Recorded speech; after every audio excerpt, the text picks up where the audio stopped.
Alors mon installation électrique est assez classique finalement.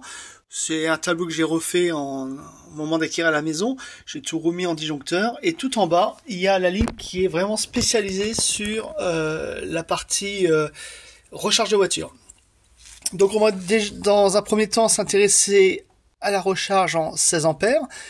Pour ça, j'ai acheté tout simplement un kit Legrand. C'est un kit avec une prise renforcée et ce disjoncteur différentiel. Donc c'est il va à la fois réagir sur des fuites de courant, mais également en cas de surintensité.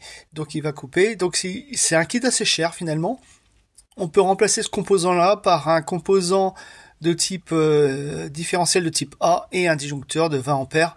Ça coûtera moins cher que d'acheter ce tout en un. Mais bon, après c'est la qualité peut-être et puis surtout une certaine garantie que c'est bien monté. Alors, pour alimenter ce différentiel-là, je tire une ligne 2,5 mm carré jusqu'au disjoncteur et je retire après jusqu'à la prise renforcée. Alors derrière le composant Legrand, on est sur la fameuse prise renforcée 16 ampères, la Green Up. Ma ligne dédiée 2,5 mm arrive ici. Alors il y a un petit micmac tout simplement parce que j'ai rajouté cet interrupteur piloté par Wi-Fi. C'est un interrupteur Sun-Off, c'est du 20 ampères je crois à l'intérieur, 25 ampères. Il est 25 ampères. Dans la pratique, c'est même un relais 32 ampères qui est dedans. Et c'est ce qui me permet de piloter assez finement la charge parce que la voiture sait faire une charge différée. Mais elle ne sait pas arrêter la charge à 80% par exemple, ou 70 ou 100, voilà. À 100 elle va s'arrêter, mais avant elle s'arrêtera pas. Donc ça me permet de couper éventuellement préalable l'électricité avant qu'elle soit complètement pleine. Typiquement, je suis sûr avec ce composant-là que l'électricité et le chargeur est alimenté de 22h à 6h du matin et à ne pas dériver par exemple sur des heures rouges tempo. Voilà. C'est l'avantage, c'est que là, là je l'ai volontairement allumé, donc volontairement allumé, on a une petite lumière rouge qui indique que c'est sous tension. On a également cet affichage-là qui donne l'intensité et la tension du courant. Mais voilà, donc là on peut tout à fait couper, voilà, manuellement. Mais c'est programmé entre 22h et 6h. Et par exemple, si ma voiture, je sais qu'elle va être chargée pour 3h du matin à 80% et que ça me suffit, du téléphone, je peux indiquer une coupure à 3h du matin. Ça coupe peut-être violemment le courant, mais bon, pour l'instant, ni le chargeur ni la voiture ne se sont plaints. A priori, ça marche bien. Voilà. Ce qu'il faut savoir, c'est que ce type de chargeur, donc là, ça, c'est un AEG, c'est ce qui est le plus simple, ne communique pas du tout avec la voiture en termes de pourcentage de batterie, etc. La seule chose qu'il fait, c'est de mesurer le courant qui passe et de vérifier en permanence s'il n'y a pas une fuite de courant. Ces chargeurs-là, même s'ils ont un écran et tout ça, ils ne connaissent pas le pourcentage de charge de la voiture. Ça, ce n'est que sur des chargeurs à courant continu, donc les bornes qui sont au bord de la route. Et des bornes de plutôt bonne qualité, pas des bornes qui envoient du courant alternatif, mais qui envoient directement du 400 volts ou du 800 volts en continu. Voilà. Donc ça, à la maison, aujourd'hui, on n'a pas. Je pense qu'on n'aura pas avant quelques années. Donc l'intelligence de la recharge est portée par la voiture. Et si elle ne sait pas faire, ce type de composant-là est plutôt une bonne alternative. Donc en fait, mon courant passe là, il rentre dans ce super interrupteur, ressort et va alimenter la Green Up. Derrière cette Green Up là, j'ai mis un chargeur AEG classique. Alors ce chargeur là, c'est ce qu'il y a de plus basique. Il sait faire que de la recharge à 16 ampères et ce, quelle que soit la prise. Donc c'est un peu dangereux des fois. Voilà, bon, c'est la limite de ce système-là. On est sur le chargeur le plus simple, il n'y a aucun réglage dessus. Pour comparer les chargeurs, ici j'ai le chargeur qui était livré avec la voiture. C'est un chargeur qui a 2 intensités de recharge. Il doit faire, je crois, 8 ou 10 ampères sur une prise classique. Et là, il a un petit capteur d'aimant qui est caché, qui est ici, là, le petit point qu'on voit. Donc il détecte si on est branché sur une prise renforcée de type Green Up ou pas, et dans ce cas-là, il enverra 16 ampères. Alors il est bien, je l'utilise pas parce que l'AEG est celui qui fait le plus de tests en termes de conformité du réseau électrique. Mais c'est de tous les chargeurs que j'ai, celui qui consomme le moins quand il est en veille. Donc il est vraiment pratique. Le truc, c'est juste qu'il n'y a aucune possibilité d'être entre la charge dite lente et puis la charge à 16 ampères maximale qu'on puisse faire sur une prise domestique. Ici, j'ai un autre chargeur. Alors, ça se voit pas très bien, mais en fait, il a un bouton là. Et quand il est branché, il permet de définir la recharge entre 10, 13 ou 16 ampères. Voilà, il a un câble un peu plus long, ce qui peut être pratique. C'est celui qu'on peut emmener assez facilement en vacances, par exemple, pour recharger chez des amis. Et en fonction de la qualité de leur réseau électrique, d'adapter le type de recharge. Et enfin là, on a un chargeur avec un écran.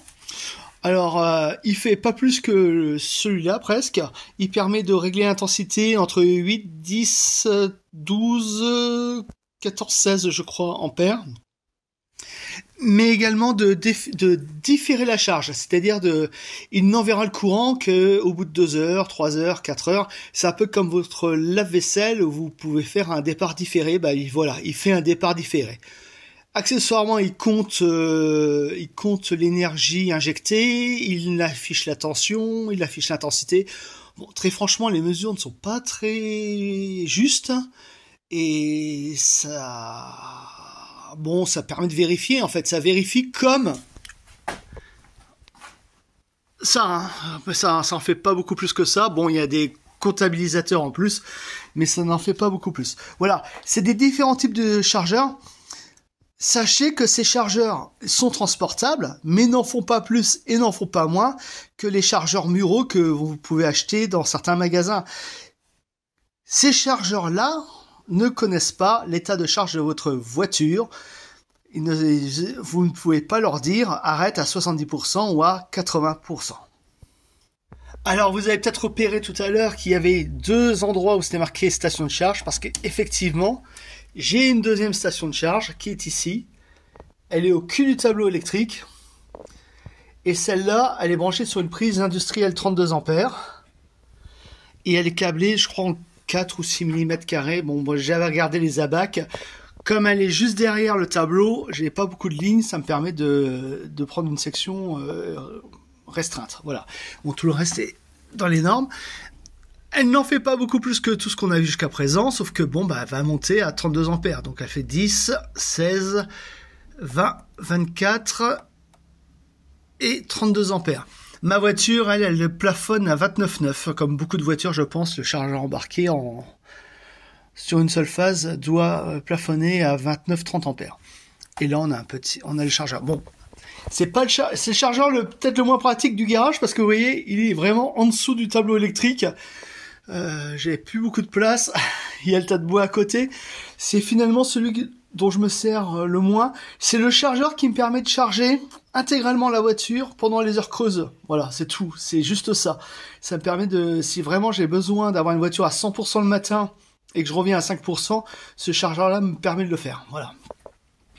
Au-dessus, voilà, c'est les coûts de la recharge pour 100 km en fonction de la consommation de la voiture et en fonction des pertes de recharge.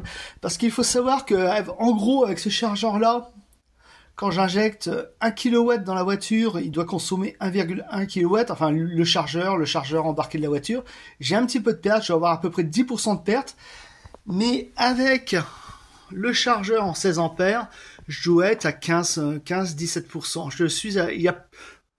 Plus on baisse l'intensité de recharge, plus il y a de pertes lors de la recharge, parce qu'il y a une sorte de talon, une consommation permanente de la voiture pour transformer le courant alternatif en courant continu à 400 volts pour charger les cellules. Alors dans la pratique, le chargeur 16 ampères, c'est vraiment celui qui marche le plus souvent. Tout simplement parce que il a ce boîtier qui permet de régler finement le niveau de charge qu'on veut avoir. Enfin, il le règle pas automatiquement, c'est manuel, c'est moi qui définis une heure de fin. Il s'allume entre 22h et 6h toutes les nuits, ou en tout cas quand le disjoncteur est allumé. Et surtout, il est bien placé. Hein. En fait, il est placé pile poil là où il faut. La voiture, elle se met à peu près à mon emplacement. J'ai juste à prendre la poignée et puis à reculer. Voilà. C'est le premier qui est installé. C'est le plus simple à installer, à mettre en œuvre. Malgré le fait qu'il y ait un peu plus de pertes, hein, ça me coûte un petit peu plus cher aux 100 km de charger avec celui-là qu'avec l'autre. Mais c'est quand même celui qu'on met en œuvre. Et puis surtout, 16 ampères. Moi, j'ai un contrat de 9 kV ampères. J'ai encore de la marge pour une lessive, un four, etc. Ou un sèche-linge. Je sais que je peux, là, je me pose pas du tout de questions. En hiver, je peux faire un sèche-linge et puis une machine à laver en même temps que je recharge la voiture. Je ne tirerai pas trop par rapport à mon contrat. S'il avait été mieux installé au départ, mais c'est le deuxième chargeur que j'ai mis, effectivement celui-là il faisait tout, donc comme il fait aussi bien du 16 ampères que du 32, c'était ce qu'il y avait de plus pratique. Bon voilà, là je l'ai mis près de l'entrée du garage, tout simplement parce que ça me permet également éventuellement, si la voiture est dehors, de la recharger à l'extérieur en passant par la chatière. Voilà. Bon, c'est une option, c'est très pratique, juste, ça m'arrive en gros, peut-être une fois par mois, de charger avec celui-là parce que j'ai besoin vraiment d'aller au-delà des 16 ampères, mais il n'y a que dans ce cadre-là où je l'allume. Voilà.